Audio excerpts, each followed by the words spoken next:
Y x plane में, x Y plane में surface की। तो मुझे इसका एरिया निकालना है, एरिया कैलकुलेट करना है। तो बच्चों इसको मैंने नाम दिया ओ, इसको नाम दिया मैंने ए, इसको नाम दिया मैंने बी, इसको नाम दिया मैंने सी। ठीक है, मुझे इसका एरिया निकालना है। तो मैं देखो एरिया कैसे निकालूँ। एरिया इज इक्वल टू मैं लिख रहा हूँ ए बी, ये वाला एक डिस्प्लेसमेंट वेक्टर, ये वाला ए बी वेक्टर, वेक्टर लगा रहा हूँ क्रॉस बी सी वेक्टर। मैंने क्या क्रॉस बी सी वेक्टर, सही है। A B vector cross B C vector. A B vector कितना है, एल वेक्टर है, और बी सी वेक्टर कितना है, बी वेक्टर है। और बच्चों हम लोगों ने बहुत अच्छे से पढ़ा है वेक्टर में, एक A vector cross B vector क्या होता है, A B sine theta. Theta is angle between A vector and B vector. तो यहाँ से इसको लिख सकता हूँ मैं एल बी साइन थीटा। बताओ एल वेक्टर और बी वेक्टर के बीच में कितना एंगल होगा, ये एल वेक्टर ये बी वेक्टर, कितना एंगल है 90। तो एल बी साइन 90 हो गया।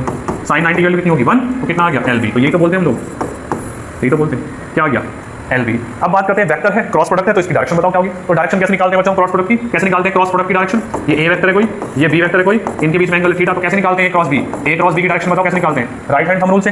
ए की तरफ फिंगर करो, ए की तरफ फिंगर और कर्ल कर दो, किधर बी की तरफ घुमा दो। तो डायरेक्शन किसकी है, ए क्रॉस बी की। तो ऐसी हमें किसकी निकालनी है, एल क्रॉस बी की। एल की तरह इधर इधर और किधर घुमा दो, बी की तरफ, बी की तरफ नीचे। तो डायरेक्शन क्या होगी, एल क्रॉस बी की इनवर्ट। तो एरिया वेक्टर की डायरेक्शन क्या होगी, अंदर की तरफ होगी। और अंदर की तरफ कौन सी एक्सिस है, कौन सी एक्सिस है, Z axis, negative x, negative Z axis. तो नेगेटिव जेड एक्सिस मतलब नेगेटिव ए कैप। या और ये भी ले सकते हैं हम लोग कि एल बी पॉजिटिव भी ले सकते हैं, पॉजिटिव के कैप भी ले सकते हैं हम लोग। आया समझ। एक और एग्जाम्पल